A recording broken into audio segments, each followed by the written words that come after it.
আশা করি আপনারা সকলেই ভালো আছেন। রেল টিকিটে কিছুটা পরিবর্তন এসেছে, আশা করি আপনারা সকলেই জানেন। নতুন করে যারা অনলাইনে রেলের টিকিটের জন্য রেজিস্ট্রেশন করবেন, কীভাবে করতে হয় জানেন না, তাদের জন্য মূলত আজকে এই ভিডিও। আপনারা অনেকেই টিকিটের জন্য স্টেশনে যান, তারা আপনাকে বলে যে অনলাইনে রেজিস্ট্রেশন করে আসেন। আপনি হতাশ হয়ে বাসা চলে আসেন। এখন আপনাকে আর হতাশ হতে হবে না। এখন আপনি বাসায় বসেই স্মার্টফোন, ল্যাপটপ অথবা ডেস্কটপ দ্বারা আপনি আপনার গন্তব্যের টিকিট কাটতে পারবেন। টিকিট কাটার জন্য অনলাইন রেজিস্ট্রেশন প্রক্রিয়াটি আমি আপনাকে দেখিয়ে দেব। অনলাইন টিকিট রেজিস্ট্রেশনের জন্য আপনাকে এনআইডি নাম্বার, যাদের এনআইডি নেই, জন্ম নিবন্ধন, মোবাইল নাম্বার এবং জিমেল অ্যাকাউন্ট নাম্বার লাগবে। অনলাইনে রেলের টিকিট রেজিস্ট্রেশন মূলত 3 ভাগে করা হয়: ওয়েবসাইটের মাধ্যমে, অ্যাপসের মাধ্যমে এবং মোবাইল এসএমএসের মাধ্যমে। তো আমি আপনাকে দেখাবো কীভাবে ওয়েবসাইটের মাধ্যমে পিসি অথবা ল্যাপটপ দ্বারা রেলের অনলাইন টিকিট রেজিস্ট্রেশন করবেন। তো চলুন দেখিয়ে দেই।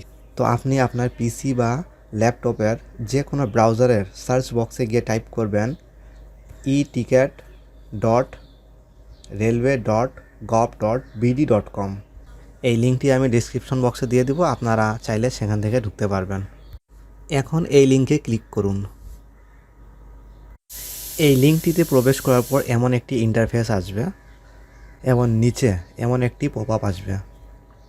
এই পপ আপটি মূলত রেলওয়ে টার্মস অ্যান্ড কন্ডিশনের পপ আপ। এটি আপনারা চাইলে পড়ে নিতে পারেন, আমি এগ্রি করে দিচ্ছি। এখন আপনারা উপরে ডান দিকে দেখতে পাচ্ছেন home, log in, register, ticket information এবং কন্ট্যাক্ট আস। যেহেতু আমরা নতুন অ্যাকাউন্ট করব, সেহেতু আমরা রেজিস্ট্রেশনে ক্লিক করব।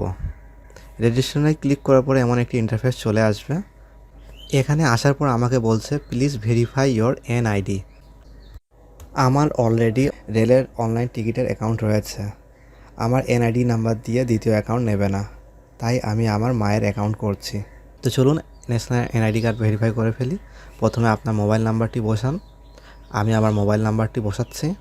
এরপর আপনার এনআইডি নাম্বারটি বসান, আমি আমার এনআইডি নাম্বারটি বসাচ্ছি।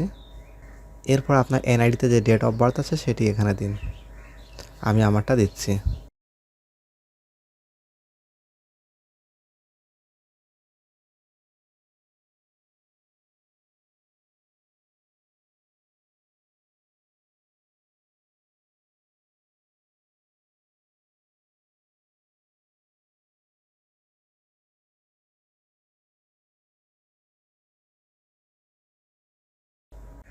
সমস্ত ইনফরমেশন দেওয়ার পর I am not a robot বক্সে টিক মার্ক দিয়ে ভেরিফাই বাটনে ক্লিক করুন।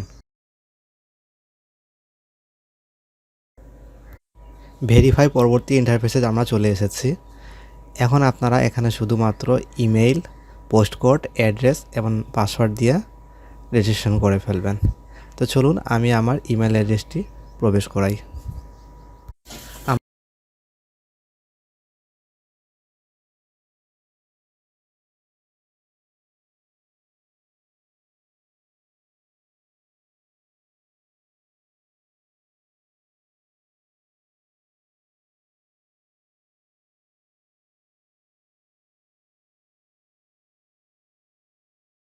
আমার ইমেল অ্যাড্রেস প্রবেশ করানো হয়ে গিয়েছে। এবার আমি আমার পোস্ট কোডটি দিয়ে দিচ্ছি। আমার পোস্ট কোড দেওয়া হয়ে গিয়েছে। এবার আমরা অ্যাড্রেস দেব। অ্যাড্রেসটি আপনি এনআইডিতে যেমন আছে তেমনটাও দিতে পারেন, অথবা থানা আর জেলা দিলেও হবে। তো আমি শুধু আমার থানা এবং জেলাটি দিয়ে দিচ্ছি।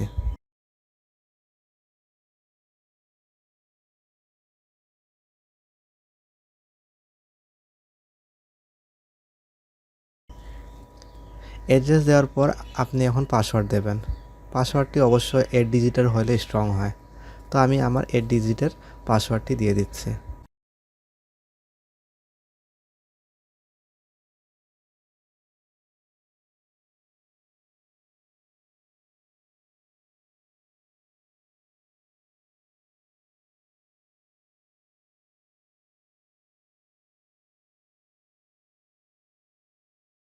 পাসওয়ার্ড দেওয়ার পর নিচে আপনারা দেখতে পাচ্ছেন কমপ্লিট রেজিস্ট্রেশন।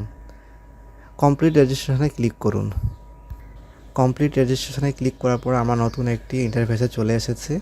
এবং আপনি যে মোবাইল নাম্বারটি প্রোভাইড করেছেন সেখানে ওটিপি কোড চলে যাবে। 6 ডিজিটের ওটিপি কোডটি প্রবেশ করিয়ে কন্টিনিউ বোতামে ক্লিক করুন। আমি আমার ওটিপি কোডটি প্রবেশ করাচ্ছি।